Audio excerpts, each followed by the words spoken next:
Morning students, this is Gurrez Azizi again. Previously, we had discussed the first page of your first chapter of your English book, Moments, the lost child.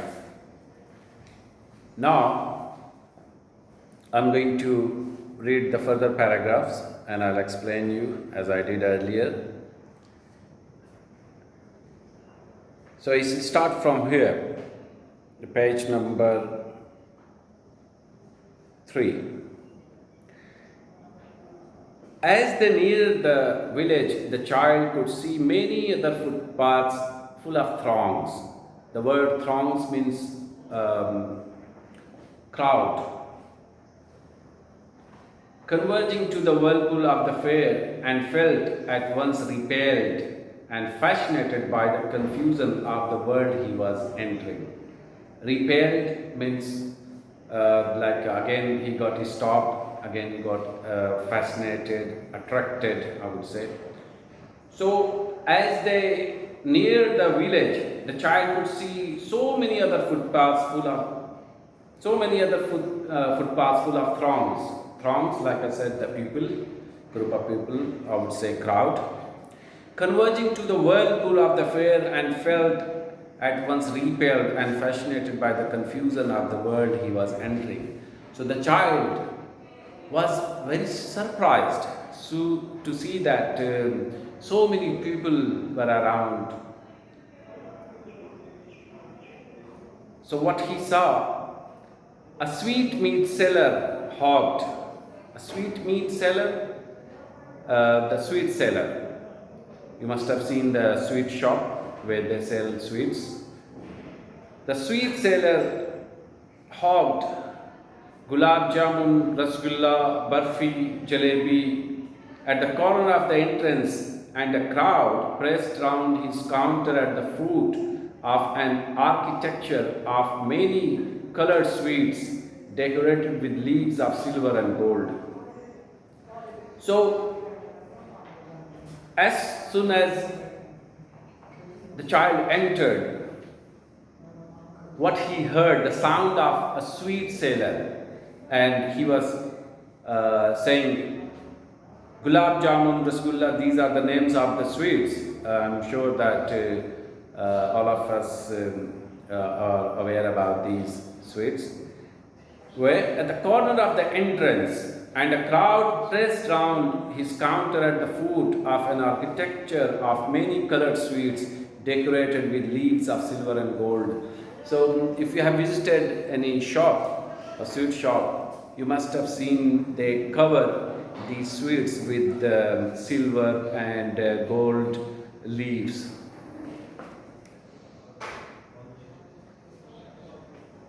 The child stared open-eyed, and his mouth watered for the barfi that was his favorite sweet. So when he saw so many sweets in front of him, and he saw the barfi also, which was his favorite sweet. So what he did, he slowly murmured, I want that barfi, I want that barfi. He slowly murmured when you kind of whispering, like when you say in very low tone. But he half knew as he begged that his plea would not be heeded, because his parents would say he was greedy. The word heeded means heard, to be heard. So what happened? He slowly murmured that he wanted the barfi. But he half knew means he wasn't sure 100% that his request will be heard by his parent. So he half knew that his plea will not be listened, and what his parents would say, that he was greedy. So without waiting for an answer, he moved on. So he decided himself, after requesting that he wanted the burfi, he decided himself that he was not going to wait for the answer, because he half knew that his parents were not going to accept that request. A flower seller hopped. So what happened as soon as he got further? A flower seller, a person who sells flower, he hopped. A garland of gulmohar, a garland of gulmohar. Garland of gulmohar. Gulmohar is a flower, and garland, what you wear around the neck.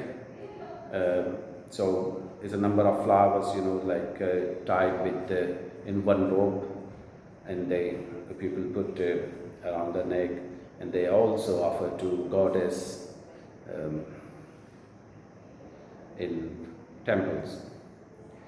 The child seemed irresistibly drawn. He went towards the basket where the flowers lay heaped and half murmured, "I want that garland." So what happened? He was attracted, he was fascinated so much by that garland of gulmohar that he couldn't stop himself, and he went towards the basket where the flowers heaped and half murmured. And what he did, he requested very slowly, "I want that garland." But he well knew his parents would refuse to buy him those flowers, because they would say that they were cheap. So without waiting for an answer, he moved on. So again this time, he decided himself, thinking that if he requests his parents to buy those flowers, to buy those garland of flowers, so his parent would say, "Oh, no, you can't buy this because these are very cheap. They are not good." So without waiting for an answer, he moved on. A man stood holding a pole with yellow, red, green and purple balloons flying from it. So as soon as he moved on, what he saw, a man stood holding a pole with yellow, red, green and purple balloons flying from it. You must have seen the person who sells balloons. So what they do, they carry a pole, and all the balloons tied with threads, they fly from it. Yeah.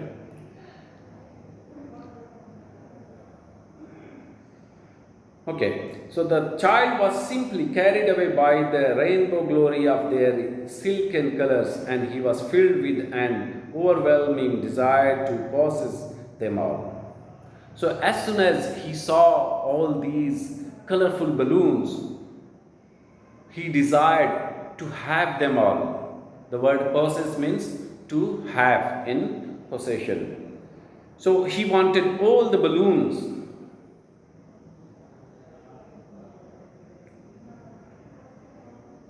Okay, but he well knew his parents would never buy him the balloons, because they would say he was too old to play with such toys. So he walked on further. This time, what he thought about his own request, that if he goes and asks his parents to buy these balloons, so what they were going to say, the parents were going to say, "Oh, no, we can't buy these balloons because you are grown-up boy. You can't, you shouldn't be playing with these kind of toys." So he decided himself, and so he walked on further. A snake charmer stood playing a flute to a snake which coiled itself in a basket, its head raised in a graceful bend like the neck of a swan, while the music stole into the invisible ears like the gentle rippling of an invisible waterfall. The child went towards the snake charmer, but knowing his parents had forbidden him to hear such coarse music as the snake charmer played, he proceeded further. Okay, so when he decided himself that he was not going to stay or wait for the answer from his parents whether to buy the balloons or not, he walked further, And what he saw then? He saw a snake charmer. A snake charmer, you must have seen a person who plays flute, yeah, to make the snakes play.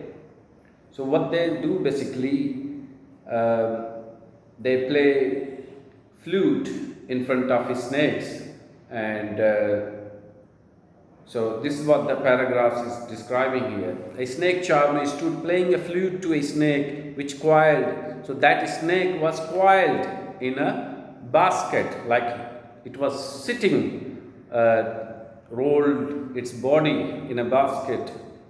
Its head raised in a graceful bend like the neck of a swan, and its head was how it was, like a swan neck.